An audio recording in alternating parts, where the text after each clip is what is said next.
السلام علیکم ورحمۃ اللہ وبرکاتہ۔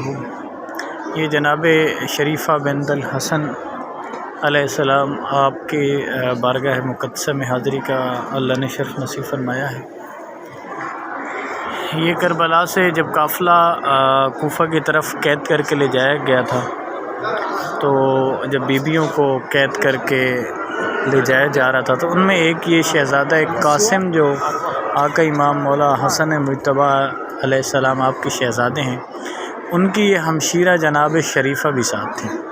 تو یہ راستے میں بچھڑ گئیں، 5-6 برس کی تھیں۔ تو یہ یہاں کا جو گاؤں کے حلہ کے لوگ ہیں، یا حلہ گاؤں ہے جس میں یہ مزار مقدس ہے، تو ان لوگوں نے پھر ان کو سنبھالا، پھر انہوں نے بتایا کہ آل رسول ہیں، بی بی کے اولاد ہیں۔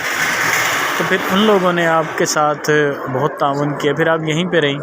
آپ بہت بڑی حکیمہ کے نام سے جانی جاتی ہیں کہ جس کو بھی کوئی بھی مرض ہو وہ ان کے ہاں سے پانی لے جائے، ان کے ہاں دعا کرے تو اللہ ان کے وسیلے سے جو ہے شفاء کلی میں بدل دیتا ہے ان کی بیماری کو۔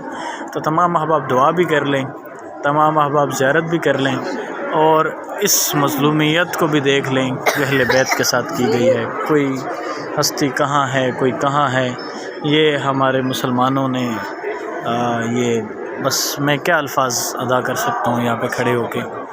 تو یہ زیارت کرے تمام احباب شریفہ بنت الحسن علیہ السلام۔ تمام احباب کا بہت شکریہ۔